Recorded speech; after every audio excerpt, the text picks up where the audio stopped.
أيها الذين آمنوا صلوا عليه وسلموا تسليما اللهم صل على سيدنا محمد صلى الله عليه وعلى آله وأصحابه وبارك وسلم.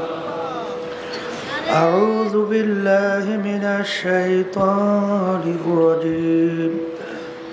بسم الله الرحمن الرحيم. والذين آمنوا أشد حبا لله صدق الله العلي العظيم. শুকরিয়া আদায় করতেছি মহান রব্বুল আলামিনের দরবারে। রব্বুল আলামিন ফিতনা ফাসাদের যুগে চরমনায় অগ্রহায়ণ মাসের মাহফিলে প্রথম দিন মাগরিবের পরের বৈঠক। আল্লাহ রাব্বুল আলামিন আমাদেরকে বেহেশতের বাগানের মধ্যে বসার দিনে আলোচনা করার শোনার তৌফিক দান করছেন। শুকরিয়া তার সবাই বলি আলহামদুলিল্লাহ। লাইন শাকারতুম লাযীদান্নাকুম ওয়া ইন কাফারতুম ইন্না আযাবী লাশাদীদ। আল্লাহ রাব্বুল আলামিন বলছেন, বান্দা বান্দীরা নেয়ামত পাওয়ার পরে শুকরিয়া আদায় করো। শুকরিয়া আদায় করলে নেয়ামত তোমাদের উপরে আমি আরো বাড়াইয়া দেব। নেয়ামত পাওয়ার পরে শুকরিয়া আদায় না করলে নেয়ামত তো বাড়ানো হবেই না, বরঞ্চ শক্ত আযাব তোমাদের উপরে চাপাই দেওয়া হবে।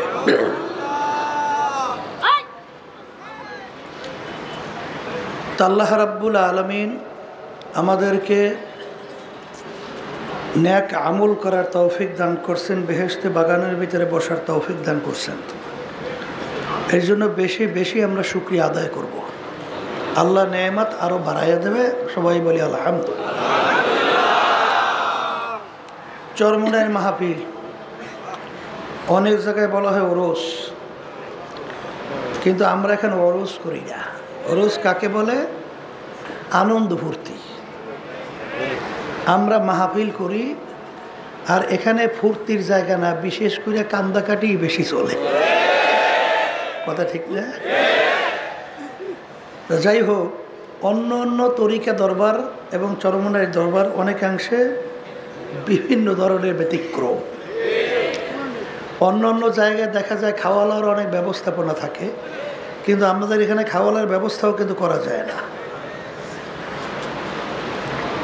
এখানে কিন্তু থাকা খাওয়ার অনেক অংশে অনেক কষ্ট। বাথরুম পায়খানা প্রস্রাব সহ, অজু সহ অনেক কষ্ট। এখানে মাহফিল আপনারা উদ্বোধনী বয়ানে শুনতেছিলেন, একমাত্র উদ্দেশ্য ছিল আল্লাহ রাব্বুল আলামিন রাজি খুশির জন্যই।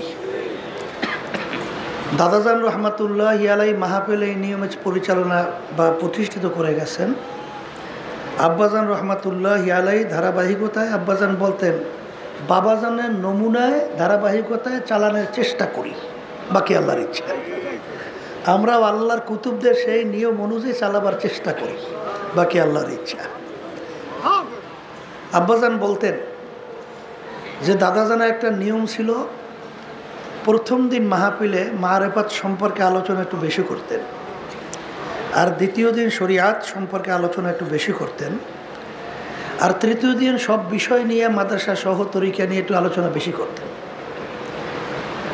আসল ব্যাপার হলো এই যে মুসলমান সন্তান হওয়ার পরেও অনেক মুসলমান আল্লাহর পরিচয় তার কাছে না থাকার কারণে আল্লাহর হুকুম অনেক অংশে পালন করে না, অনেক সময় করার আগ্রহও থাকে না। এই জন্যই প্রথম চরমনাইতে যারা আসছেন, আল্লাহর মারিফাত, আল্লাহর পরিচয় লাভ করা।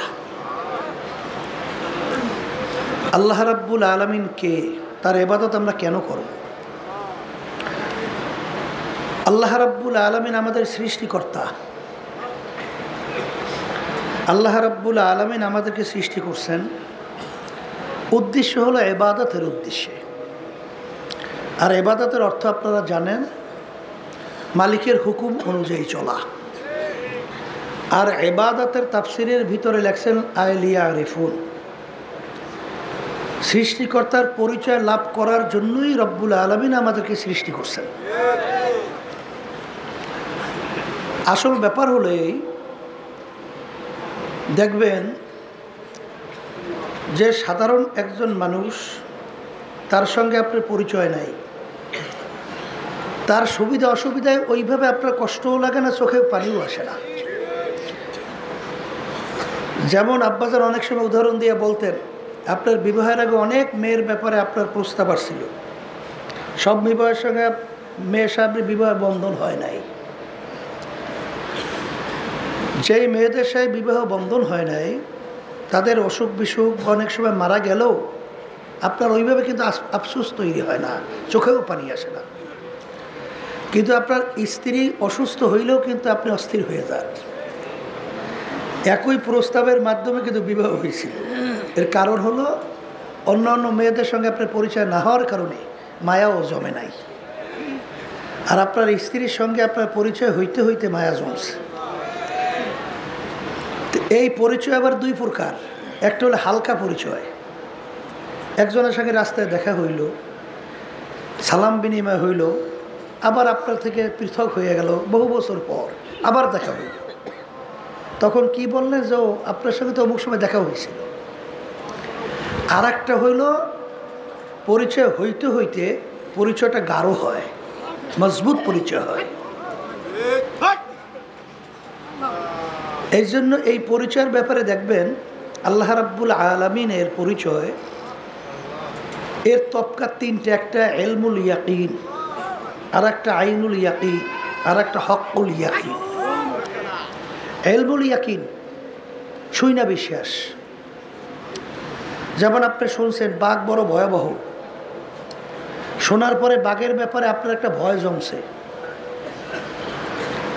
আর একটা হলো দেখে বিশ্বাস। আপনি সুন্দরবনে গেলেন, সেখানে আপনার সাথীকে হঠাৎ বাঘের সবুল দিয়ে সামনে থেকে নিয়ে গেছে, ওর ভয়াবহতা চোখে দেখছেন। এইটা দেখার পরে আগের সে বিশ্বাস ভয় আরও বাড়ছে না?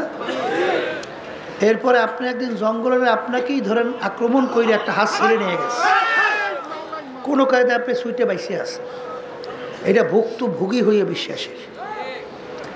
এইভাবে এই যে তরিকা, এই তরিকার মধ্যে আপনার কলবের ভিতরে আল্লাহর মহব্বত পয়দা করার জন্যে, কলব থেকে দুনিয়ার মহব্বত দূর করার জন্যে আপনার মাশায়েখে কেরাম দুইটা পদ্ধতি রাস্তা তৈরি করে গেছেন।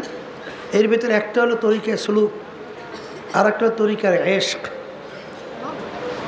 তরিকায় সুলুক বলা হয়, অর্থাৎ পীর। পীর ফার্সি শব্দ, আরবিতে বলে মুর্শেদ, বাংলা অর্থ হলো পথ প্রদর্শক, এক কথায় মুরব্বী। সেই মুরব্বী সংস্পর্শে আপনি থাকার পরে আপনার সুবিধা অসুবিধা, বাহ্যিক এবং গোপনীয় যে আমলগুলো, এইগুলো দেখে দেখে পীরের কাছে বলে, মুরব্বীর কাছে বলে, সে বলে এইভাবে এইভাবে চলো, এই কাজটা করো। এইভাবে মুরব্বীর ওখানে থাইকেই তখন সে আত্মশুদ্ধি করে এবং পুরোপুরি দিনের পথে চলে। এইটা একটা পদ্ধতি। আর একটা পদ্ধতি হলো তরিকা এশক, অর্থাৎ হাকিমুল উম্মাদ আশরাফ আলী থানভী রহমতুল্লাহি আলাইহি এবং বিশেষ করে আমাদের তরিকার মুরব্বী রশিদ আহমদ গঙ্গোহী রহমতুল্লাহি আলাইহি এই পদ্ধতি চালু করে গেছেন। অর্থাৎ এশকের আগুন একবার সিনার ভিতরে যদি ধরাইয়া দেওয়া যায়, তখন ওই যে শোনেন না, এশকে আসে লাস্টি বরফর হারসে জুজ মাসু কে বাকি জুবনাসু। অর্থাৎ এশকের আগুনের মাধ্যমে আপনার কলব থেকে সমস্ত গাইরুল্লাহকে সব জ্বালাইয়া পোড়াইয়া সারখার কইরা একমাত্র কলবকে পরিষ্কার কইরা একমাত্র আল্লাহ রাব্বুল আলামিন এর জন্যই তৈরি হয়। এই জন্য দেখবেন আমাদের এই তরিকা, কারণ আসলে এখন তরিকায় সুলুকের এই পদ্ধতি করা কঠিন, কারণ লক্ষ লক্ষ মানুষ আলহামদুলিল্লাহ এটা তরিকার সুলুকে কিন্তু আমাদের এখানে নিয়ম আছে, আমরা দুইটাই আলহামদুলিল্লাহ চর্চা করি। এই এখন আপনারা আসছেন, এটা তরিকার সুলুকের কাজ হইতেছে, দেখা করতেছেন, কথা বলতেছেন, জানাইতেছেন। আবার তরবিয়াতের মধ্যে বিভিন্ন সময়ে আপনারা কথা বলতেছেন, আমরা যখন সফরে যাই তখন বসেন, কথা বলেন, আবার বিভিন্ন সমস্যাদের কথা আলোচনা করেন। আর বিশেষ করে এই যে তরিকা এশকের যে বিশেষ যে আল্লাহর জিকিরের মাধ্যমে সিনার ভিতরে এই যে জিকিরের নূর সিনার ভিতরে ঢোকা, আল্লাহর মোহাব্বত ভিতরে পয়দা হওয়া, এইভাবে আলহামদুলিল্লাহ কার্যক্রম চলছে মাশাআল্লাহ। তা যাই হোক, মারেফত এবং শরিয়াত এটা ভিন্ন কোনো জিনিস না। হাকিমুল উম্মাত আশরাফ আলী থানভী রহমাতুল্লাহি আলাইহি বলছেন, যেমন একটা মানুষ আব্দুল করিম, এই আব্দুল করিম কিন্তু দুইটা জিনিস মিলে তার নাম কিন্তু আব্দুল করিম। দুইটা জিনিস কি? তার একটা শরীর আর একটা তার রূহ। রূহ যদি না থাকে কেউ বলবে আব্দুল করিম, বলে আব্দুল করিমের লাশ। আর যদি শরীর না থাকে রূহ তার জগতে চলে যায়, এখানে থাকে না। তাহলে শরীর এবং রূহ এই দুইটা মিললে নাম হয়েছে কি? আব্দুল করিম। ঠিক শরিয়াত এবং মারফাত অর্থাৎ গোপনীয় আমল এবং বাহ্যিক আমল, আমলের ভিতরে কয়টা দিক? দুইটা, একটা বাহ্যিক আর একটা গোপনীয়। বাহ্যিক কোনটা? যেমন নামাজের ভিতরে আমরা নামাজে দাঁড় হইছি, আপনি দেখছেন নামাজে দাঁড় হইছি, তেলাওয়াত করলাম, এটা জাহের আমল। এটা কি আমল? প্রকাশ্য আমল। আর একটা ভিতরে আমল আছে, লা সলাতা ইল্লা বিহুজুরিল কলব, যে নামাজের ভিতরে হুজুরি কলব থাকবে না, খুশু খুজু একাগ্রতা যেই নামাজে থাকবে না, ও নামাজ পড়বেন ঠিকই, নামাজ হবে না। নামাজ হবে, কিন্তু মাসালা হলো পুরা নামাজের মধ্যে যদি আপনার একবারের জন্য যদি আপনার খুশু খুশু তৈরি না হয়, একাগ্রতা তৈরি না হয়, পুরো আপনার নামাজটাই হবে না। আর যদি 2 রাকাত নামাজের ভিতরে প্রথম থেকে শুরু করে সালাম ফিরান পর্যন্ত এরকম 2 রাকাত নামাজ আল্লাহর রহমতে তাকবীর তাহরিমা থেকে শুরু করে পড়তে পারেন, মুহূর্তের জন্য আপনার দিল এদিক ওদিক হয় নাই, দিলটা আল্লাহমুখী হয়ে আছে, পুরা নামাজের ভিতরে আপনার মুহূর্তের জন্য দিলটা দুনিয়ামুখী হয় নাই, এরকম 2 রাকাত নামাজ যদি আলহামদুলিল্লাহ পড়া যায়, বেহেশত ওয়াজিব হয়, জাহান্নাম হারাম হয়। তাহলে এখানে নামাজ পড়া, নামাজ কবুল হওয়ার জন্য কয়টা দিক লাগবে? হ্যাঁ, কাপড় পরিষ্কার করা কি কথা কর না, জায়গা পরিষ্কার, দাঁড়াই নামাজ পড়া, এই যে ফরজ কইতেছে, এটা বাহ্যিক না থাকলে নামাজ হবে? হবে না। আবার যদি গোপনীয় যদি আপনার হুজুরি কলব না থাকে, নামাজ হবে? তাহলে দুটোটা দরকার আছে না নাই? এই যে হাকিমুল উম্মাত আশরাফ আলী থানভী রহমাতুল্লাহ আলাইহি বলছেন যে বাহ্যিক এবং গোপনীয় দোনো আমলের সমন্বয়, তার নাম হলো শরিয়াত। তার নাম কি? ইমাম মালিক রহমাতুল্লাহ আলাইহি বলছেন, বর্তমানে কিন্তু আমাদের বাংলাদেশেও কিন্তু আগে তো খুব দেখতাম, এখন আল্লাহর মধ্যে মানুষ অনেকটা সচেতন হয়েছে আলহামদুলিল্লাহ। মারেফতের দাবিদার, বুঝেন নাই? মারেফতের দাবিদার আর শরিয়াতের দারদারে না। এরা বলতেছে যদি কলবই ঠিক না হয় তো নামাজ পড়লে তো নামাজ হয়ই না, তাহলে তো আগে কলব ঠিক করতে হবে। মানে গ্রামে একটা কথা আছে না, গাছে উঠবে, গোড়া থেকে উঠবে না মাথা দিয়ে উঠবে? হেরা মাথা দিয়ে গাছে উঠবে, কথা ঠিক না? তারা বলে আমরা মারেফতের দাবিদার, অর্থাৎ ওরা আবার বলে আল্লাহ মাফ করুক, বিভিন্ন বানাইছে, গানও বানাইছে, বুঝলেন? গান বানাই টানাই সুন্দর মতো ঢোল টব্বলা পিঠেই তারপরে বলে কি বলে জানেন না? অর্থাৎ আমাদেরকে বলে শরিয়াতি আলেম, এরা বলে মারেফাতি আলেম, মানে মারেফাতে কামেল, বুঝছেন? অর্থাৎ হেরা মারেফাতে কামেল, তারা বলে কালাম বলে 90,000। কয় হাজার কালাম? বুঝুন তো, আল্লাহ রাব্বুল আলামিনের কথা, এই যে কয় হাজার? কয় 90,000। তাই শরিয়াতি আলেমরা জানে 30,000 আর আমরা জানি 60,000। নাউজুবিল্লাহ কর করে তা কেমনে? হেরা 60,000, আমরা জানি 30,000, তাহলে হেরা আমাদের সে অনেক উঁচে না? অনেক উচ্চে তো মারেফাতে কামেল।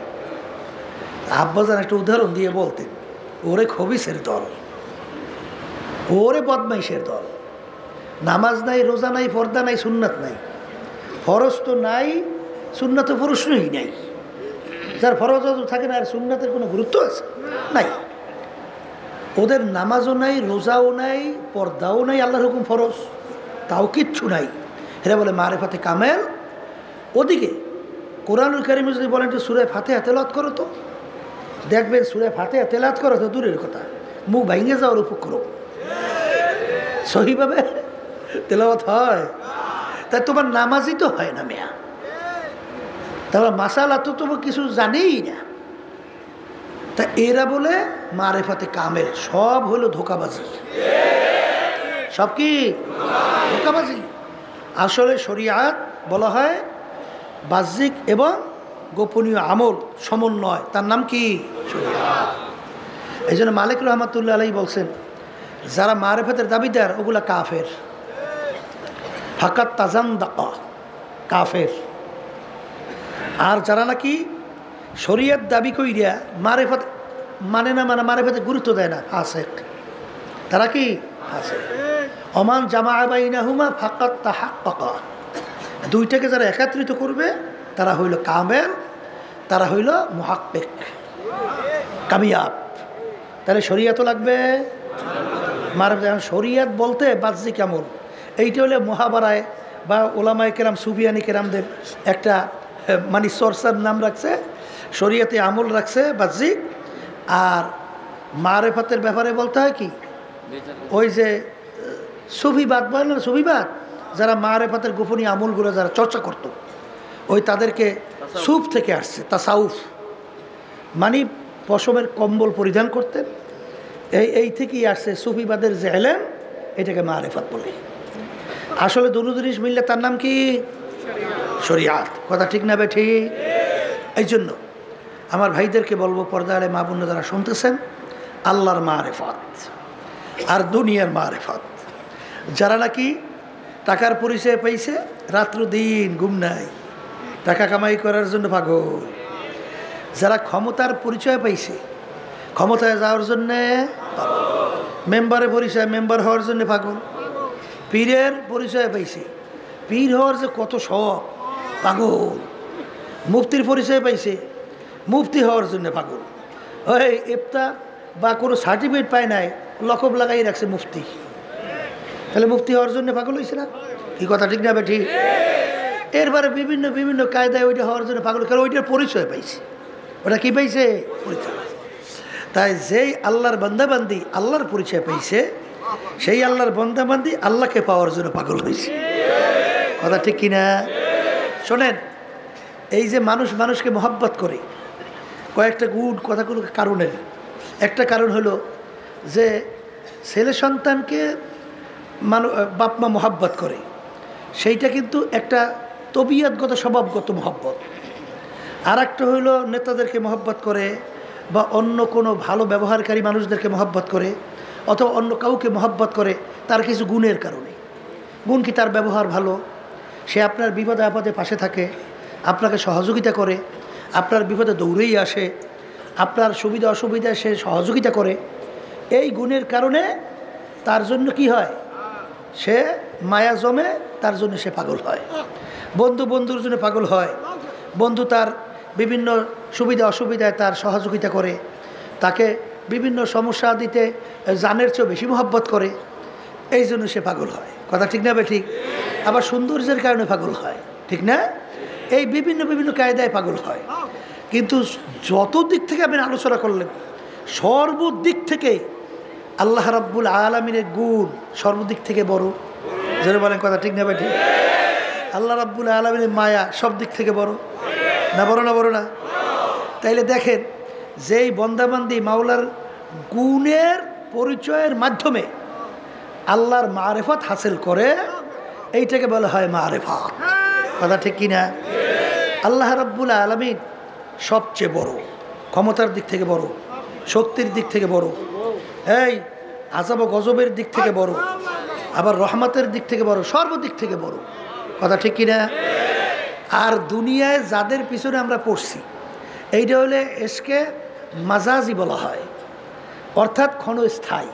আর একটা হলো আল্লাহ রাব্বুল আলামিনের মুহাব্বত, ইশকে হাকিকি, যেটা কোনোদিন ধ্বংস হবে না, শেষ হবে না, সব সময় থাকবে। যারা বলেন কথা ঠিক কি না? আল্লাহ রাব্বুল আলামিন আপনাকে আমাকে কিভাবে তৈরি করলেন? এখন এর জন্যই হাদিসের মধ্যে আসাই বসে তাফাক্কুরু সাআতান ফি খালকিল্লাহ খায়রুম মিন ইবাদাতি 60 ওয়া ফি রাওয়ায়াতিন 70 ওয়া ফি রাওয়ায়াতিন 80 সানা। যেই বান্দাবান্দি আল্লাহ রাসূল সাল্লাল্লাহু আলাইহি ওয়াসাল্লাম বলেন আল্লাহর মাখলুকাত নিয়ে মুরাকাবা করে, চিন্তা করে 60 বছর, 70 বছর, 80 বছর নফল ইবাদতের সব তার আমল নামায় জমা হয়। পরে কেমনে জমা হয়? যখন বান্দাবান্দি আল্লাহর মাখলুকাতগুলো নিয়ে চিন্তা করে যে আল্লাহ রাব্বুল আলামিন সূর্যটা কিভাবে বানাইল, এ কত বড় কারিগর, এ কত বড় কুদরতের মাওলা। আজকে দুনিয়ার আগুন আপনি যত ধরেন আধা কিলোমিটার দূরে যত বড় আগুন জ্বালান, আধা কিলোমিটার দূর থেকে কোনো গরম লাগে? কিন্তু সূর্যটা আল্লাহ রাব্বুল আলামিন বানাইছে, তার আগুনের তেজ কত, 9,30,00,000 মাইল দূরে, যেদিকে তাপ বেশি উপরের দিকে, তাপ কম নিচের দিকে। এরপর সূর্যটা উঠতেছে প্রতিদিন, 1 সেকেন্ড আগেও হয় না, পরেও হয় না, আবার ডুবতেছে 1 সেকেন্ড আগেও হয় না, পরেও হয় না। দুনিয়ার থেকে 25,000 কিলোমিটার হইল দুনিয়ার ব্যার, আর সূর্যের দূরত্ব 9,30,00,000 মাইল দূর। এই যে 24 ঘন্টায় ঘুরে আসে, ওর পাওয়ার কত, ও তাহলে মেশিন কয়টা, কে চালায়? তখনই আপনার আমার কাছে আস্তে আস্তে আল্লাহর পরিচয় আসতে থাকে যে চালাইন না, বানাইন না, একজন কারিগর আছে, সেই কারিগর হলো আল্লাহ। এই জন্য বলে কথা ঠিক কিনা? এরপরে বান্দাবান্দি যখন মাওলার মাখলুকাত মাছ দিয়া মোরাকাবা করে, গাছ নিয়া মোরাকাবা করে, মাওলার বিভিন্ন মাখলুকাত নিয়া মোরাকাবা করে যে আমার মালিক কত কুদরতিভাবে এইটাকে বানাইছে। এরকম মোরাকাবা করতে করতে করতে করতে এক পর্যায়ে তখন ওই বান্দাবান্দির কাছে সৃষ্টিকর্তার পরিচয় আসে। কথা ঠিক না? এরপরে বান্দাবান্দি নিজেকে নিজে নিয়ে মোরাকাবা করে না যে আল্লাহ রাব্বুল আলামিন আমাকে কিভাবে বানাইল, আমি ছিলাম কি, আমার অস্তিত্ব কি ছিল। আল্লাহ রাব্বুল আলামিন কোরআনুল কারীমের ভিতরে বলেন যে তোর অস্তিত্ব ছিল হাল আতা আলাল ইনসান হিনুম মিনাদ দাহরি লাম ইয়াকুন শাইআন মাযকুরা, উল্লেখযোগ্য কোনো বস্তুই ছিল না। এক কাতরা নাপাক পানি, তাও আবার শ্বাস ভেজাইয়া, এই পানির ভিতরে আল্লাহ রাব্বুল আলামিন কিভাবে কুদরতিভাবে তোমাকে আমাকে তৈরি করছে। ওই পানিকে আল্লাহ জমাট বাড়া দিয়েছেন রক্ত দিয়া। এরপরে আল্লাহ রাব্বুল আলামিন হাড্ডি তৈরি করছেন। এরপর হাড্ডির উপরে ফাঁকা সাউনাল ইজামা লাহমা, ওই হাড্ডির উপরে রব্বুল আলামিন গোশত লাগাইয়া এরপর ফি আহসানি তাকওয়িম তোমার আমার মতো সুন্দর তো সুন্দর সুরতের একটা মানুষ তৈরি করছেন। এই ইঞ্জিনিয়াররা এই পড়তে পড়তে চুল ভরিয়ে যায়, এরপরে বিভিন্ন জিনিস তৈরি করে, বিল্ডিং তৈরি করে, মাইফে জুইফে দেখবেন বিভিন্ন সমস্যা দিয়ে আসে না নাই। কিন্তু আল্লাহ রাব্বুল আলামিন তোমার আমার মায়ের পেটের ভিতরে তোমাকে আমাকে তৈরি করলেন। একটু মাইফে দেখো তো একটা চোখের সঙ্গে আরেকটা চোখের কোনো পার্থক্য আছে কিনা? এক চুল কোনো পার্থক্য আছে? দেখো সেটিংটা কেমনে করছে। আমার মালিক কত বড় কুদরতের মাওলা। দেখো যখন বাচ্চা ছোট, এই ছোট অবস্থায় দাঁত ওঠে ছোট ছোট, মুখও ছোট, দাঁতও ছোট, আবার আস্তে আস্তে বড় হইতে থাকে। তখন দেখে এখন এই দাঁত দিয়ে হবে না, কারণ শক্ত জিনিস খাইতে হইবে, হাড্ডি ভাঙতে হইবে, হাড্ডি চাবাই চাবাই ভাঙতে হবে। এখন দেখেন আস্তে আস্তে ওই দাঁত পরিয়ে যায়, এইবার বড় দাঁত ওঠে, উইঠা এইবার আলহামদুলিল্লাহ মনে করছেন যে দ্বিতীয়বার দাঁত ওইটাই মনে হয় পরিয়ে গেলে শেষ না, আবার ওই বড় দাঁত পরিয়েও আবার দাঁত আমাদের এলাকায় পড়ছে আবার নতুনভাবে তৃতীয়বার। এটা যে স্বাভাবিক তা না। আল্লাহ রাব্বুল আলামিন দেখেন নাক কোন জায়গায় ফিট করছে, জিহ্বাটা কোন জায়গায় ফিট করছে। এই অনেকে তো একটু ইঞ্জিনিয়ারিং, একটু বিভিন্ন FRCS এবং বিভিন্ন কায়দায় একটু বৈজ্ঞানিক হওয়ার পরে মনে করেন যে বুদ্ধিজীবী হয়েছে, বুদ্ধিজীবী। এখন আর বুদ্ধিজীবী হইয়া সৃষ্টিকর্তার পরিচয় পায় না। এখন বুদ্ধি তো মানুষের থাকে মাথায়, এখন ওদের বুদ্ধি আসে জিহ্বায়। বুদ্ধিজীবী এই জন্য তো আবল তাবল কথা বলে, এই জন্য ওরা সৃষ্টিকর্তার পরিচয় লাভ করতে পারে না। তালাশ করতে করতে বানর থেকে নাকি ওরা সৃষ্টি, বান্দরের জাত। তাই মাথায় বুদ্ধি থাকলে কেউ বান্দরের জাত কয়? তাহলে বুদ্ধি আসছে কোথায়? জিব্বাই আসছে। ওরে বুদ্ধিজীবী, চুল নাই, বইয়ে বইয়ে নামাজ নাই, রোজা নাই, সৃষ্টিকর্তার পরিচয় বুদ্ধিজীবী হয়েছে। সবচেয়ে বড় খবিস হয়েছে বুদ্ধিজীবী। কথা ঠিক না? ঠিক। এই বুদ্ধিজীবীর একটু ইংরেজি বাংলা বই দিয়ে বিভিন্ন কায়দা কায়দা আবিষ্কার করিয়া বুদ্ধিজীবী হয়েছে। কিন্তু তুমি কি একদিনও চিন্তা করছো যে আল্লাহ রাব্বুল আলামিন জিহ্বা দিয়ে কথা বলায়? আচ্ছা, কোন যুক্তি আছে যে এটাও তো গোশতের টুকরা, 24 ঘন্টা কথা বলে? হ্যাঁ, কি হলো? এগুলো সামনে আইসে কেমনে? তাই সেখানে 24 ঘন্টা আপনি কথা বলবেন, জিহ্বা ব্যথা হয়? হ্যাঁ, এই জিহ্বাটা তৈরি করছে কারিগর নাই? জোরে বলেন কে? এই দেখেন, নিজেকে নিয়ে যখন মোরাকাবা করে, চিন্তা করে, তখন সৃষ্টিকর্তার পরিচয় আস্তে আস্তে আসে কি আসে না? জোরে কান আসে। দেখেন আমার মালিক তোমাকে আমাকে কিভাবে কুদরতে তৈরি করছে, সুবহানাল্লাহ। কিভাবে লালন পালন করে বড় করছে। বারবার বলা হয়, আমার মালিক বলেন লা তাখুযুহু সিনাতুন ওয়ালা নাউম, আমার ঘুমও নাই, জিমানিও নাই। তুমি আর আমি যে আস্তে আস্তে বড় হইলাম, কিভাবে বড় হইলাম? দেখেন, মায়ের পাশে কোলে নিয়ে বাচ্চা ঘুমাইয়ে থাকে, এডু বাচ্চা। তা ঘুমের করে মানুষ আধা মরা, এদিক ওদিকে ঘোরে, পিঠের তলে পইরা, পিঠের তলে পইরা চ্যাপ্টা হইয়া মরিয়া যাওয়ার তো কথা। কথা ঠিক কিনা? কিন্তু দেখেন কিভাবে আপনাকে আমাকে বড় করলো। আর এরকম ঘটনা যে ঘটে না তা কিন্তু না, মাঝে মাঝে কিন্তু মায়ের পিঠের নিচে, পেটের নিচে বাচ্চা পইরা চ্যাপ্টা হয়ে গেছে। দুই একটা দেখায় আল্লাহ যে তুই স্বাভাবিক বড় হও নাই, আমি ক্ষুদ্রাবিদ্যাভাবে তোকে বড় করছি। কথা ঠিক না? আল্লাহ রাব্বুল আলামিন তার পরিচয় লাভ করেন। আজকে দুনিয়ার পরিচয় পেয়েছেন, দুনিয়ার বন্ধুর পরিচয় পেয়েছেন, স্ত্রী স্বামী পরিচয় পাইছে, স্বামী স্ত্রী পরিচয় পাইছে, বাপমার পরিচয় পেয়েছেন, বাপমা সন্তানের পরিচয় পাইছে, বন্ধুর পরিচয়, দল দলের নেতানেত্রীর পরিচয়। আসলে বাস্তবতা কি? বাপমার সঙ্গে যদি কঠিন কঠিন অন্যায় করেন, বাপ্পা তেজপতি করে বাড়ি করে দেয় না? এই জন্য বলেন দেয় কি দেয় না? আরে আমাদের এলাকার পাশি, এই বাড়ির পাশি বাপমা বোঝে নাই, সন্তানদেরকে সুন্দর মতো জমি জমা লিখে দিস, এখন এই ঘর থেকে নামাই দেয়, ঘর থেকে মাকে নামাই দেয়। মা এসে আমার কাছে কান দেয়, আমাদের বাড়িতে এসে কান দেয়, বলে হুজুর আমার ঘর থেকে নামাই দেয়। ওই মা তো ওই সন্তানকে প্যাডেল লাইনে বড় বড় করছে। জোরে বলে কথা ঠিক না? আবার গেছিলাম গলাচিপায়, ওই 10 মিনিট পটুয়াখালী জেলায়। সেখানে এক মুজাহিদ আমাকে বলে হুজুর আল্লাহ আমাকে মার্ডার কেস থেকে বাঁচাইস। বলে কীভাবে? বলে হুজুর একটা ছোট বাচ্চা মার্ডার হয়েছে, তা আমাকে শত্রুতামূলক মার্ডার কেসের আসামি করছে। পরে তদন্ত বেরিয়েছে, মা এবং তার স্বামীর ভাইকে নিয়ে ওই বাচ্চাটাকে মেরে ফেলাইছে। আল্লাহ আমাকে মার্ডার কেস থেকে বাঁচাইছে। কথা ঠিক না? ঠিক। এর স্বার্থ আছে, সম্পর্ক আছে। স্বার্থ নাই, সম্পর্ক নাই। এক মুরব্বী একদিন এসে আমার কাছে কান্দে আর বলে হুজুর আমি তো আর বুঝি নাই, আমার ছেলে সন্তানদেরকে আমার জমি জমা সব লিখে দিছি, এখন হুজুর আমার খানা নাই, আমার থাকার জায়গা নাই, আমাকে ঘর থেকে নামাইয়ে দিয়েছে, এখন আমি পাগলের মতো রাস্তায় রাস্তায় ঘুরি। কি বোঝেন? কার জন্য পাগল হয়েছে? এই সম্পদের জন্যই তো পাগল। আর এই সম্পদের জন্য তো আল্লাহর হুকুম মানেন না।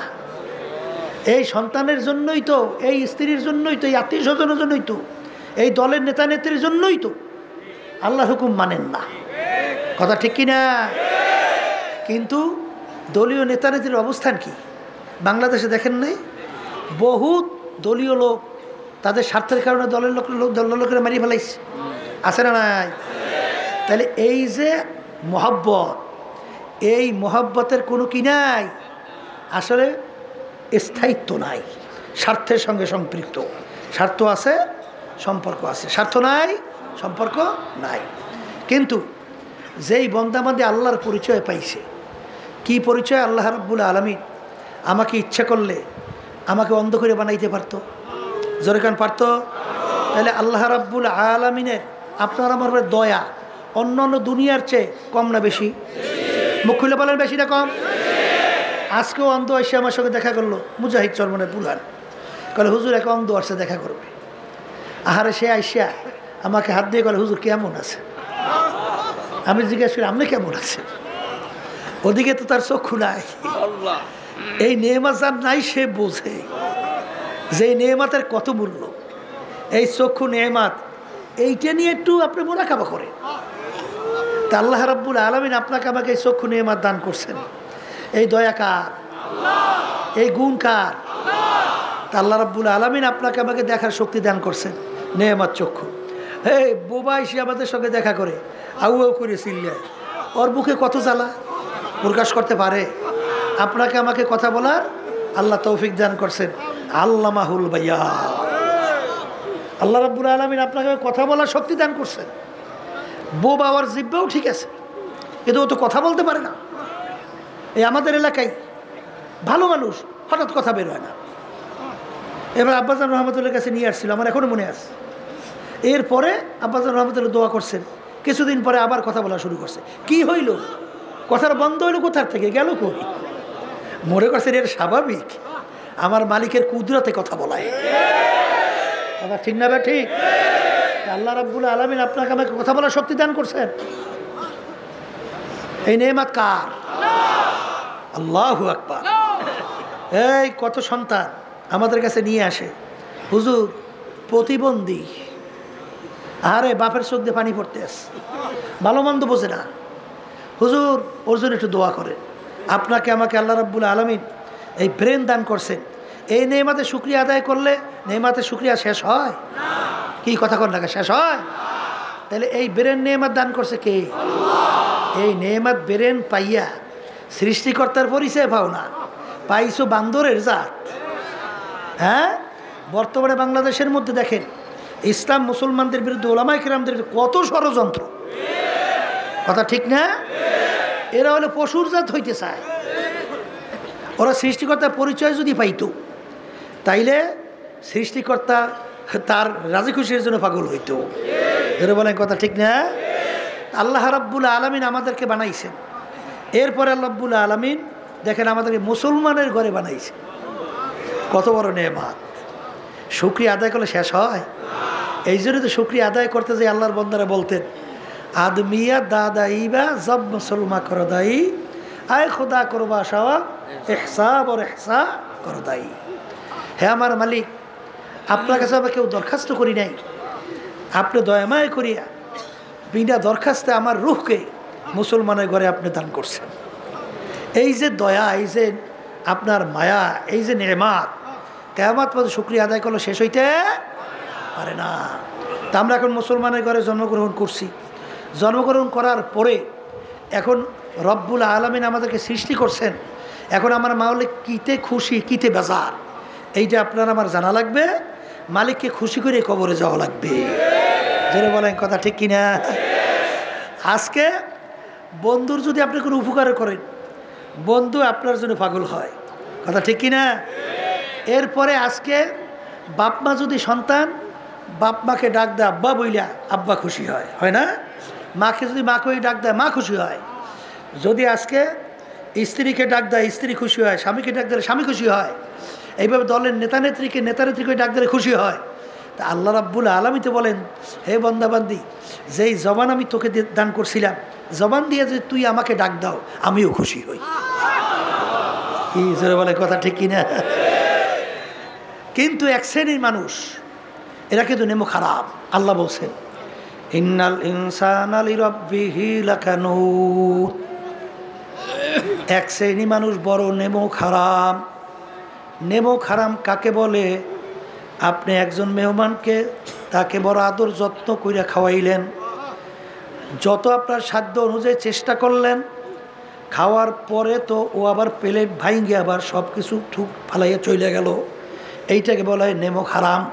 কথা ঠিক কিনা? শুকরিয়াতা আদায় করলই না, বরঞ্চ আপনার ক্ষতি কইরা বের হইয়া গেল, এইটার নাম হলো নেমো খারাম। আমার মালিক বলেন, ইন্নাল ইনসানা লিরাব্বিহি লাকানুত। মানুষ বড় নেমো খারাপ। কারণ আমি ওর বিচার চাইয়া চাইয়া দেখি, যে আমার সমস্ত নেয়ামত ভোগ কইরাও দুনিয়ায় বাইচে আছে। আমার দেওয়া নেয়ামত বাতাস ও টানে এবং ছাড়ে। যদি আমি 5 মিনিটের জন্য বাতাস বন্ধ করি, বর্মেয়াগিরি কিন্তু আর থাকবে না। বাজান পীরের পীরগিরি আর থাকবে না, মুফতির মুফতিগিরি আর থাকবে না, chairman member MP minister MP মিনিস্টারগিরি আর থাকবে না, সভাপতির সভাপতিগিরি আর থাকবে না। মইরা লাশ হইয়া পইরা থাকবে। এই বাতাস নেয়ামত দান করছেন কে? এই বাতাস নেয়ামত আমরা ভোগ করি। বাজান আমার মালিক তোমাকে আমাকে নেয়ামত দান করলেন। এই নেয়ামত ভোগ করিয়া তুমি আর আমি দুনিয়ায় বাইচে আছি। কিন্তু এই নেয়ামত ভোগ করার পরেও আমার মালিকের হুকুম না মাইনা, আমার মালিকের নাফরমানি 24 ঘন্টা সবসময় লিপ্ত থাকে। ইন্নাল ইনসানা লিরাব্বিহি লাকানুত। আমার মালিক মায়ার সারে বলেন, হে বান্দা বান্দিরা, আমি তোর বিচার চাইয়া চাইয়া দেখি যে তুই বড় হইয়া তোর আব্বাকে ডাকলে তোর আব্বা খুশি হয়, মাকে ডাক দিলে মা খুশি হয়, বন্ধুকে ডাক দিলে বন্ধু খুশি হয়, আরে দলের নেতা নেত্রী ডাক দিলে তারা খুশি হয়। এইভাবে জবান দিয়ে যদি একবার আমাকে আল্লাহ কইয়া ডাক দিতি, আমিও তো তোর ডাকে খুশি হই। কিন্তু আমি তাকাইয়া তাকাইয়া দেখি, এই বন্দাবান্দি আমার নেয়ামত পাও দিয়া তুই হাঁটো। এই নেয়ামত আমার দেওয়া, হাত দিয়া কাজ করো, হাত নেয়ামত আমার। তুই ফসল জমিনে ধান লাগাও, ধানের ভিতর থেকে চাউল বের করিয়া ভাত পাক করিয়া খাও, নেয়ামত আমার। তুই গাছের থেকে ফল পাইরা খাও, নেয়ামত আমার। আরে নদীর পানির ভিতর থেকে মাছ উড়াইয়া পাক করিয়া খাও, নেয়ামত আমার। আরে পানি পান করো, নেয়ামত আমার। সমস্ত নেয়ামত ভোগ করলি আমার। কিন্তু আমি তাকাইয়া তাকাইয়া দেখি এখন আমার হুকুম মানতে তোর ভালো লাগে না, এখন তো আমার নাফরমানিতে তুই লিপ্ত। ইন্নাল ইনসানা লিরাব্বিহি লাকানুত। মানুষ বড় নেমো খারাপ। এই জন্য আমার বাজানদেরকে বলবো, পর্দালে মা বোনদেরকে বলবো, আমার মালিকের তোমার আমার প্রতি কত দয়া কত মায়া।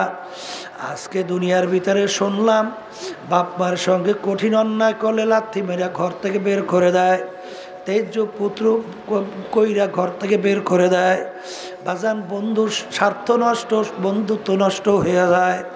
অনেক সময় বন্ধু বন্ধুকে মারে, দলের স্বার্থ নষ্ট হইলে দল থেকে লাথি মেরে বের করে।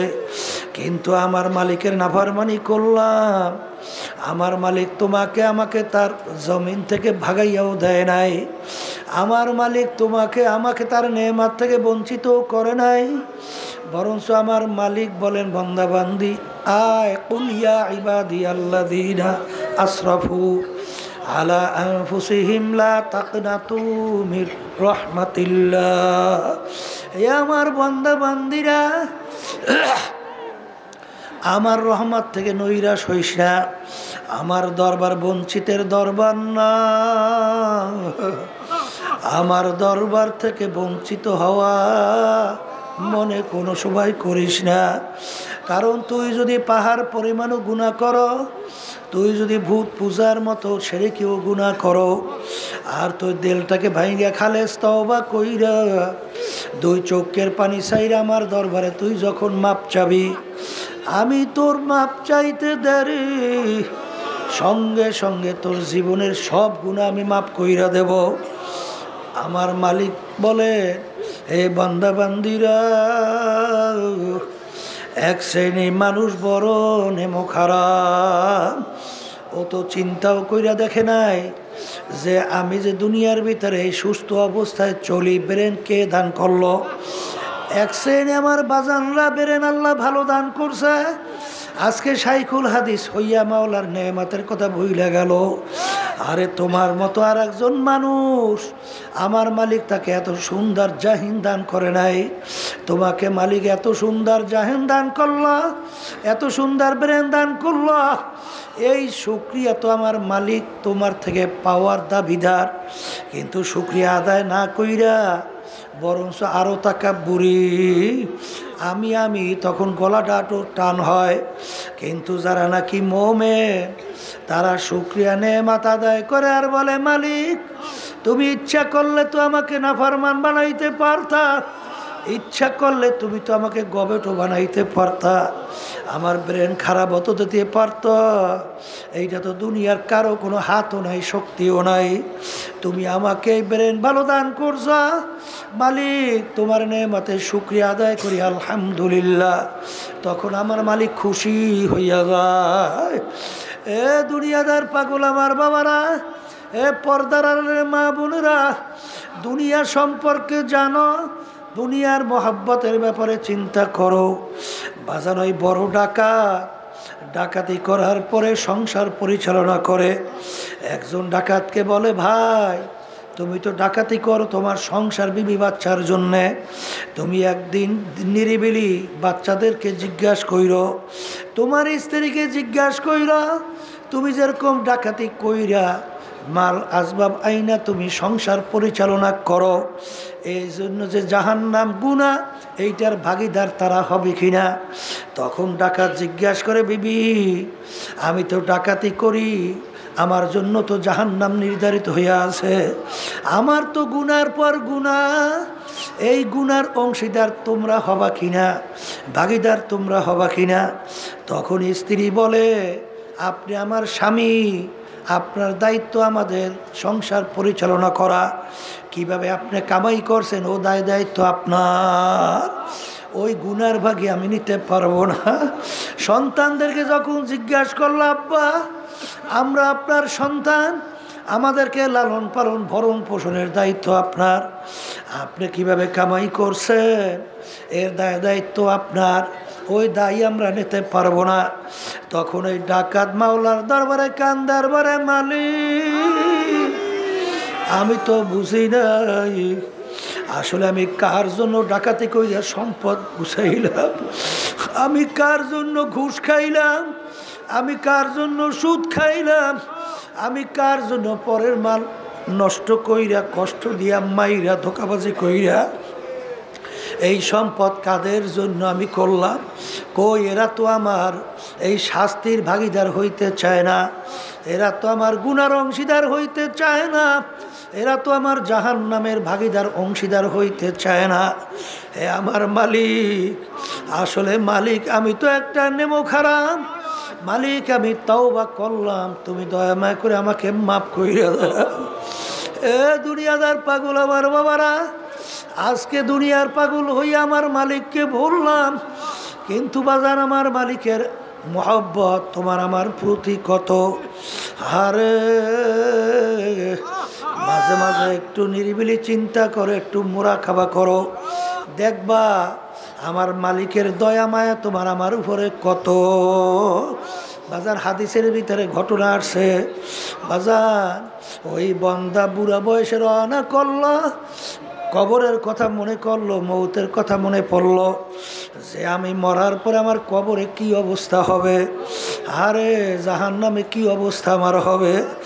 এই চিন্তা কইরা আলেমের বাড়ি রওনা করলো।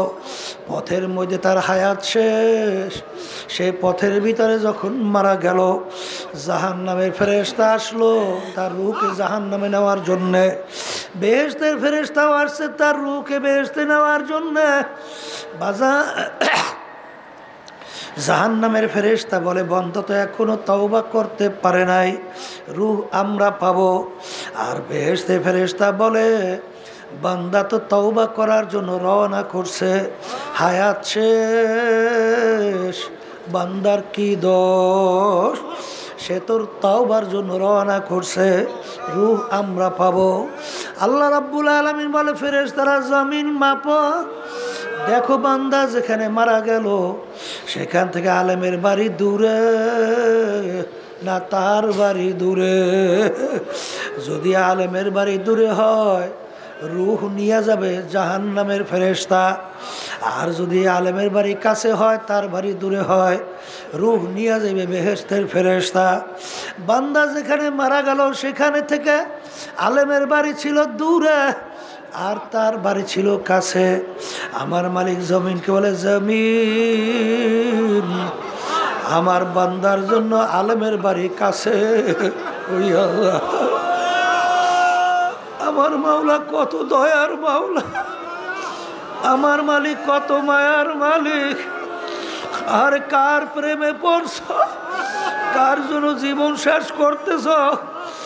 ফেরেশতারা জমিন মাইপা দেখে আলেমের বাড়ি কাছে আর তার বাড়ি দূরে। তখন তার রূহ নিয়ে গেল বেহেশতের ফেরেশতা। কার জন্য পাগল হইছ? আমার মালিকের দয়া মায়া তোমার আমার উপরে কেমন? মাঝে মাঝে একটু চিন্তা করো, একটু মুরাকাবা করো, তারপর দুনিয়ার থেকে বিদায় নিয়ে কবরে রওনা করো।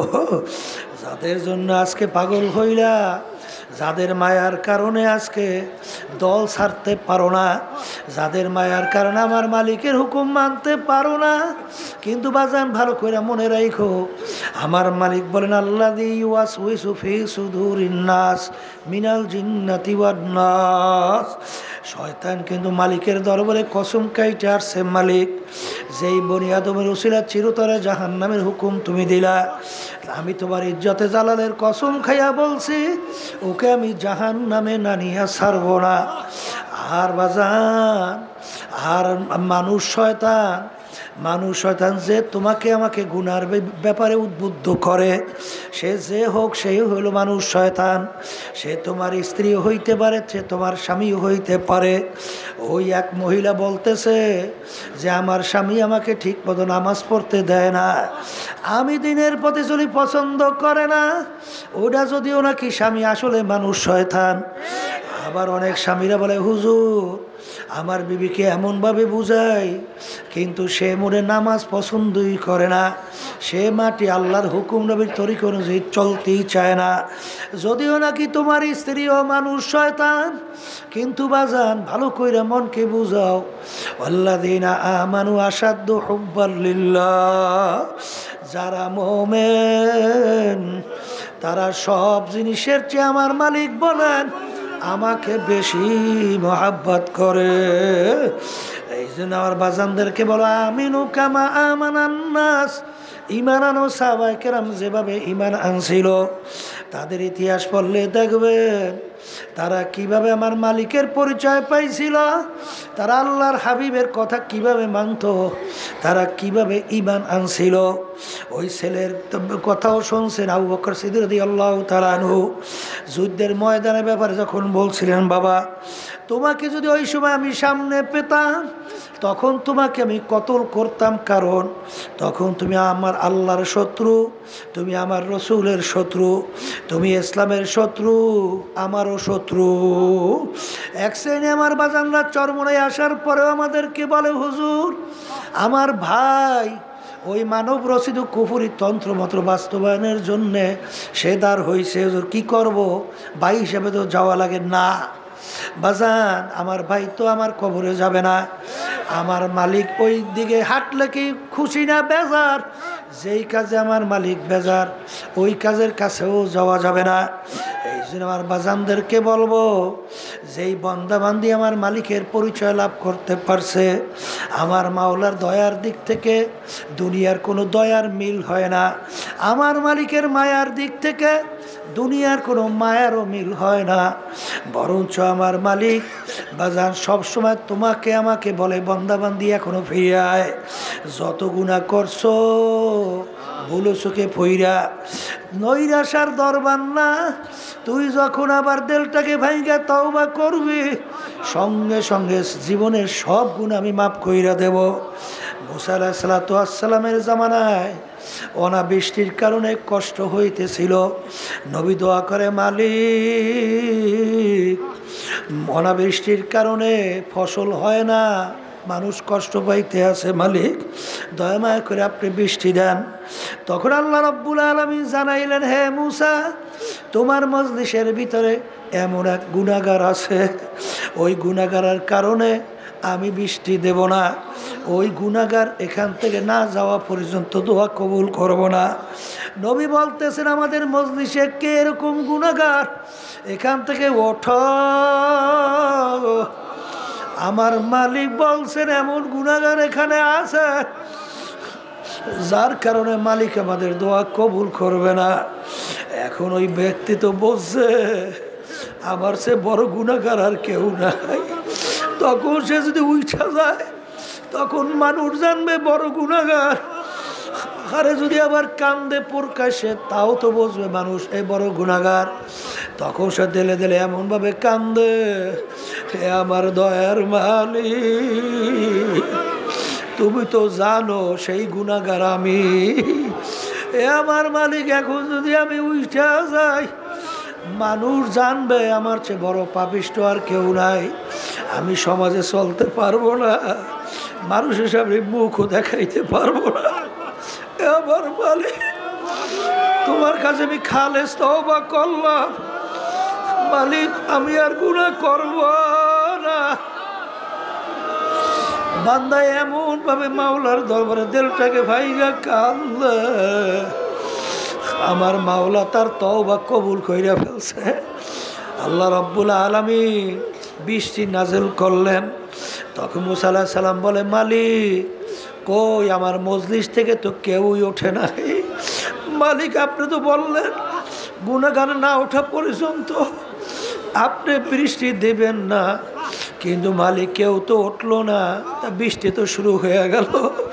তখন আল্লাহ রাব্বুল আলামিন বলে, হে জামানার নবী মুসা, যেই বান্দার কারণে আমি বৃষ্টি দেই নাই ওই বান্দার কারণে আমি আবার বৃষ্টি দিলাম। কারণ ওই বান্দা আমার কাছে এমন কান্না শুরু করছে, বান্দা আমার কাছে এমন তওবা করছে, বান্দার তওবা আমি কবুল কইরা ফেলছি।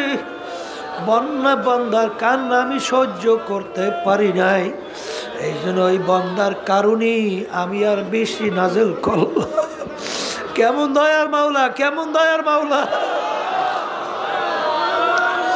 আল্লাহু আল্লাহ। এ আল্লাহর বান্দারা, ওই যে আব্বাজান ঘটনা শুনাইতেন, বুড়া বলতে গেলে ওই যে আল্লাহু আকবার সালাম সালাম কইয়া মূর্তি পূজক ডাকে, 30 বছর পর্যন্ত সালাম তার ডাকে সাড়া দেয় না। একবার তার জবান থেকে বের হইল সমাদ, আমার মালিকের একটা সিফাতির নাম। বেরোর সঙ্গে সঙ্গে আমার মাওলা ডাক দিয়ে উত্তর দেয়, বান্দা আমাকে ডাকো কা। লাব্বাইকা আব্দি, বান্দা তুমি আমাকে ডাকো কা। বান্দা সেজদায় পড়ে কান্দার বলে, মালিক 30 বছর পর্যন্ত ভূতের সামনে সালাম কইয়া ডাকলাম, একবারও সালাম আমার ডাকে সাড়া দেয় নাই, কিন্তু তুমি কেমন দয়ার মালিক, তোমাকে তো আমি ইচ্ছা করে ডাক দেই নাই, ভুলে আমার জবান থেকে তোমার সিফাতি নাম বের হইল, সঙ্গে সঙ্গে তুমি আমার ডাকে সাড়া দিলা। আমার চেয়ে নেমো খারাম তো আর দ্বিতীয় দুনিয়ায় থাকতে পারে না। বাজার আমার মালিকের দয়ার মায়ার কোনো শেষ নাই। কার মায়ায় পইরে আমার মালিককে বলছো? বাজান কঠিন করে অন্যায় করলে লাথি মারে বের করে দেয়। স্বার্থ আছে, সম্পর্ক আছে, স্বার্থ নাই ঘাড় ধরে ধাক্কা মারিয়া বের করে দেয়। চক্ষু পর্যন্ত উল্টাইয়া ফালায়। দুনিয়ার স্বার্থের কারণেই দেখছি বাজান এই 5ই তারিখ গণ অভ্যুত্থানের আগে আরে আমাদের কত মূল্য, কত দাম, কত সম্পর্ক, কিন্তু যখন দেখে ক্ষমতায় যাওয়ার সুযোগ এসে গেছে এখন মনে হয় আমাদেরকে চিনি না। বাজান এর নাম হলো স্বার্থ। আসলে স্বার্থর জন্যে যাহা কিছু তোমাকে আদর করে, অনেক সময় হাসি দেয়, অনেক সময় আদর করে, কিন্তু বাজান স্বার্থ নাই, সম্পর্ক নাই। কিন্তু আমার মালিক তোমাকে আমাকে মায়া করে, কোনো স্বার্থ নাই। বাজান আমার মালিক তোমাকে আমাকে বড় শখ আউস করিয়া বানাইছে। আমার মালিক তোমাকে আমাকে সাজাইয়া পড়াইয়া তার এমন মেহমানখানা বানাইছে বেহেশত, বেহেশতের ভিতরে জায়গা দিয়া আমার মালিক খুশি কুদরতিভাবে হবে। কিন্তু বাজান রে, আজকে আমার মালিক তোমার আমার দিকে তাকাইয়া বলে, এই বান্দা বান্দি কেমন জানি তোর অবস্থা দেখে আমি বুঝি কবি আমার মালিকের ভাষায় বলেন, যখন তোমার কেউ ছিল না তখন ছিলাম আমি, এখন তোমার সব হয়েছে পর হয়েছি আমি। হে বন্দাবান্দি মনে রাখিস, আবার যখন তোমার কেউ রবে না তখন রব আমি। আমার কাছে আসতে হবে যতই ভাবো তুমি। আমার মায়ের পেটের ভিতরে আমার মালিক ছাড়া কেউ তো আপন ছিল না। আমার মায়ের পেটের ভিতরে ইচ্ছা করলে আমার মালিক তোমাকে আমাকেও অন্ধ বানাইতে পারতো, অঙ্গহানি বানাইতে পারতো। তখন আমার মাওলা কুদরতিভাবে মায়ার কারণে তোমাকে আমাকে দয়া কইরা সুন্দর মানুষ বানাইছেন। এখন দুনিয়া আসার পরে এখন বড় হইলাম, এখন সব কিছু চেনলাম, ক্ষমতা চেনলাম, টাকা পয়সা চেনলাম, ধন চেনলাম, ধন দৌলত চেনলাম, সম্মান চেনলাম, সব চিনে এখন কেমন আমার মালিক তোমার আমার কাছে পর হইয়া গেল।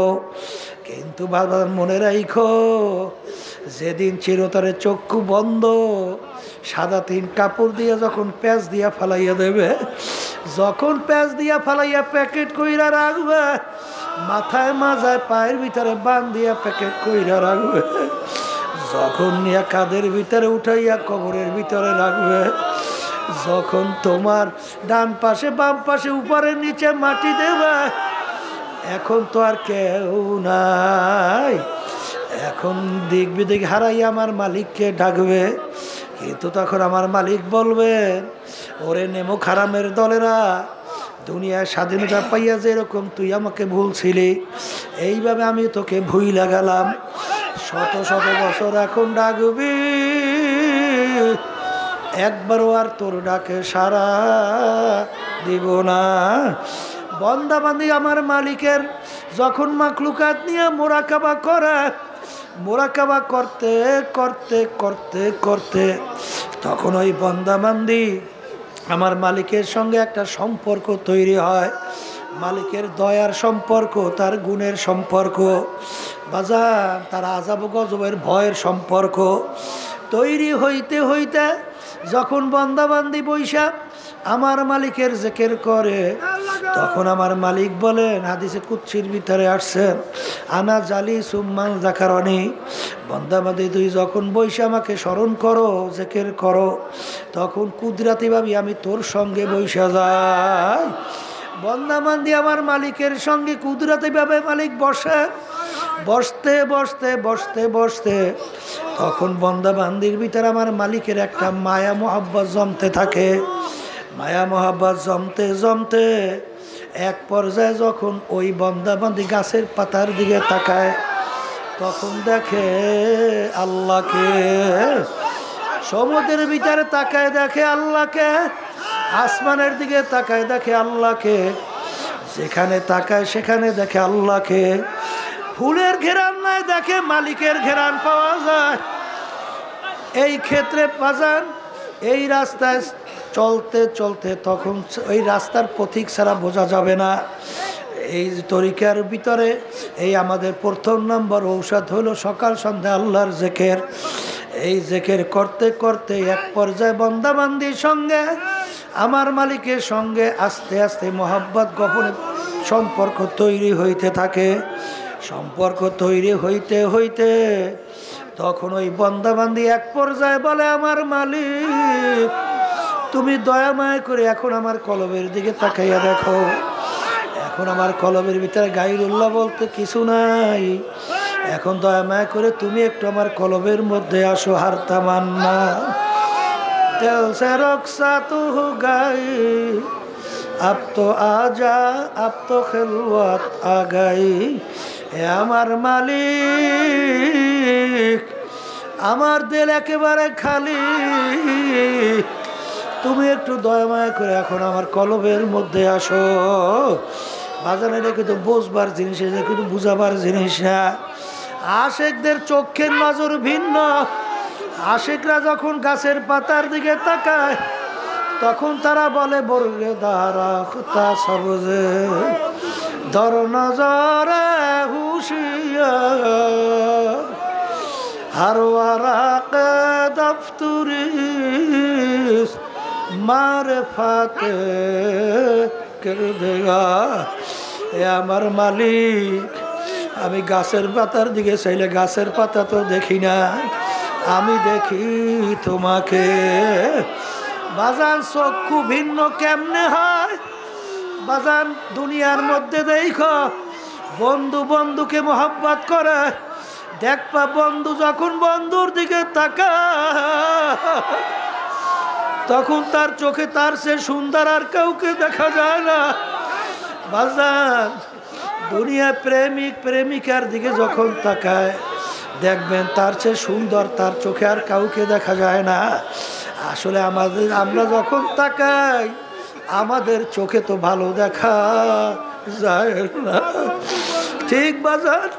যারা নাকি আমার মাওলার পাগল হয়, আমার মালিকের সঙ্গে সম্পর্ক তৈরি হয় মুরাকাবা মুশাহাদার মাধ্যমে, জিকির আজকারের মাধ্যমে। বাজান যখন ইকরামা রাদিয়াল্লাহু তাআলা আনহু কুরআনুল কারীম তেলাওয়াত করতে, তিনি কুরআনুল কারীম খুললাই জোরে জোরে চিল্লাইতো আর বলতো, হাযা কালামু রাব্বি, হাযা কালামু রাব্বি, এই যে আমার মাওলার কালাম, এই যে আমার মাওলার কালাম। বাজান এগুলা কিন্তু বোঝবার জিনিস, বোঝাবার জিনিস না। আরে এই পর্যায়ে যখন নাকি পড়বে বাজান, সে ছাড়া কোনো দিন বোঝানো সম্ভব না। ইব্রাহিম আলাইহিস সালাতু ওয়াস সালাম বাজান ওই রাস্তার ফকির মুসাফির যখন তার বাড়ির দরজায় ডাক দিছিল, আল্লাহু কারীম, আমার মাওলা বড় দয়ালু, আমার মাওলা বড় দয়ার মাওলা। যখন এই ডাক দিল ইব্রাহিম আলাইহিস সালাতু ওয়াস সালাম আইসা বলতেছে, ভাই আপনি কে? আপনি আমার মাশুক মাওলার নাম নিলেন, আবার একটু শুনান। বাজান ভালো কইরা বোঝো, এগুলা কিন্তু বোঝবার জিনিস। কলে শুনাইলে কি দিবেন? কলে সব দুম্বার তোমাকে দান করলাম। বাজান বাদশাকে মোহাব্বত গোলাম বানায়, বাদশাকে মোহাব্বত গোলাম বানায়। এই মোহাব্বতের তরিকা রাস্তা সম্পূর্ণ ভিন্ন, আর এই মোহাব্বতের রাস্তায় না চলা পর্যন্ত তার হুকুম পালন করা কোনোদিন সম্ভব না। আপনি সন্তানকে মায়া মোহাব্বত করেন, সে যদি একটা দাবি করে, আব্বা আমার জন্য এইটা নিয়ে আইসেন, তখন দেখছি হাঁটি চলি কিন্তু বারবার মনে পড়ে সন্তান বলছে এটা নেওয়ার জন্য, আরে নানা পর্যন্ত শান্তি লাগে না। কারণ ওই সন্তানকে মোহাব্বত করার কারণে তখন সন্তান একটা দাবি করলে সেই দাবি ফালানো যায় না। স্ত্রীকে মোহাব্বত করি, আর যখন বলেন এইটা আমার লাগবে, যতক্ষণ পর্যন্ত না আনতে পারি তখন ভালো লাগে না। কারণ মোহাব্বতের কারণে, এটা তার ভয়ের কারণে না। ঠিক বাজান এক শ্রেণীর আমার বাজানরা আছে, আল্লাহু আকবার, আল্লাহু আকবার, মালিকের মোহাব্বতের কারণে আল্লাহ তবকায় পৌঁছতে পৌঁছতে পৌঁছতে পৌঁছতে বাজান আরে এক পর্যায়ে এমন সম্পর্ক মোহাব্বত তৈরি হইয়া যায়, তখন তারা বলে হার রং মে তু হ্যায়, ভো মে তু হ্যায়, হার রং মে তু হ্যায়, ভো মে তু হ্যায়, গল মে তু, हर जा तू जिधर देखता हो मैं, तू ही तू है, तू ही तू है, तू ही तू। এ আমার মালিক, আমি যখন ফুলের ঘেরান নিয়ে, আমি ফুলের ঘেরান পাই না, আমি পাই তোমার ঘেরান। আমি ফুলের দিকে যখন তাকাই, আমি ফুল দেখি না, আমি দেখি তোমাকে। এ আমার মালিক,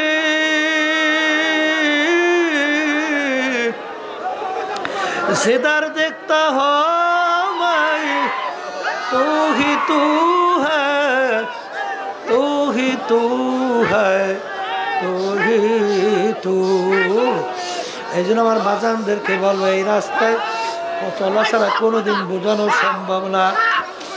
আল্লাহর বান্দারায় পর্দার আড়ালের মা বোনেরা, আল্লাহ প্রেমের জ্বালা যে কত বড় জ্বালা, প্রেমিক ছাড়া কোনোদিন বোঝানো যায় না। বাজান সকাল সন্ধ্যায় বসে যখন মাওলার জিকির করে, তখন বান্দা যখন জবান থেকে বলে আল্লাহ, তখন সে অপেক্ষা থেকে আমার মাওলা উত্তর দেবে লাব্বাইকা আবদি, এ বান্দা আমাকে ডাকো কা। আরে এক আল্লাহর বান্দা বলেন, আরে আমি আমার মালিককে ডাইকে আমি চুপ করে অপেক্ষায় থাকি, যখন আমার মালিকের থেকে আওয়াজ আসে উত্তর আসে তখন আবার সামনে যাই। এইটা কিন্তু বুঝবার জিনিস, বুঝাবার জিনিস না। এই পথে চলতে চলতে লা মকানে যখন পয়সা যায়, যখন বান্দা বান্দি বলে লা মাকসুদা ইল্লাল্লাহ, লা মাহবুবা ইল্লাল্লাহ, লা মাশুকা ইল্লাল্লাহ, লা মাতলুবা ইল্লাল্লাহ। घर के दरिया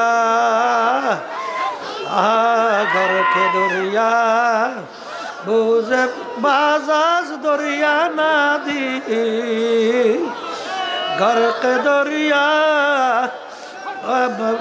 हंसते हंसते हंसते ना पे दीद। বাজান এই পথে চলার পরে মানুষ যখন পানির ভিতরে ডুব দেয়, উপরের দিকে তাকাইলে দেখে পানি, ডানে পানি নিচে পানি, চতুর্দিকে তার পানি আর পানি। এই পথে চলার পরে আল্লাহর বান্দা বান্দি এমন ভাবে মাওলার নূরের ভিতরে গরক হইয়া যায়। ওয়াতাবাত্তাল ইলাইহি তাবতিলা, ওয়াতাবাত্তাল ইলাইহি তাবতিলা। আমার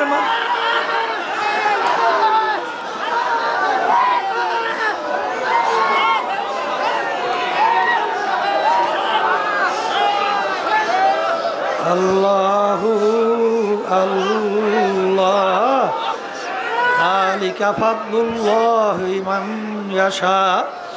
আল্লাহ রাব্বুল আলামিন যার উপরে মায়া দয়া আইসা যায়, সেই বান্দা বান্দি এই তবকায় পয়সা যায়। এইটা কিন্তু কোনোদিন নিজে ইচ্ছা করে কামাই করা সম্ভব না। আরে মাসুক যদি আশেককে ধরা না দেয়, কোনোদিন আশেক মাসুক পর্যন্ত পৌঁছতে পারে না। বাজার ইমাম গজ্জালী রহমাতুল্লাহ আলাইহি বলেন, আমাদের এই তরিকার মুরব্বী রশিদ আহমদ গাঙ্গোহী রহমাতুল্লাহ আলাইহি বলেন, বাজার এই অবস্থায় পড়ায় পড়ে আল্লামা সিস্তি রহমাতুল্লাহ আলাইহি বলেন, সে তদবিরায় মুসলমানা কে মানে খুদরা নমিদানা, সে তদবিরায় মুসলমানা। আল্লাহু আল্লাহ। আল্লামা সিস্তি রহমাতুল্লাহ আলাইহি বলেন, মাকান আল্লাহ মাকা বাসর, নেশা নামবে নেশা বাসর, নাজান আল্লাহ তামাম বাসর, না বাসর এসকে বেজানা। এ আমার মালিক, তুমি একটু আমার দিকে তাকাইয়া দেখো, আমি এখন মাটিতে আছি না, পানিতে আছি না, আসমানে আছি না, জমিনে আছি। আরে আমি তো এখন মাকান লামকান হয়ে গেছে, আমি এখন নিজেকে নিজে চিনি না। ওয়াতাবাত্তাল ইলাইহি তাবতিলা, হে বান্দা বান্দি মেলার মতো মেলো। আর এই অবস্থায় পড়ার পরে আল্লাহর ওলিরা বলে আসে বাহাওয়া মাদহুশে मद याद ख़ैश मुहिब बेहोश بود فراق دوست باشد نشا باشد از دوزخ معاذ الله গলত গুপ্তান আজকে দোজখ বর নেশাবাস। আল্লাহ আল্লাহ নেমত আপনি আমাদেরকে দান করে।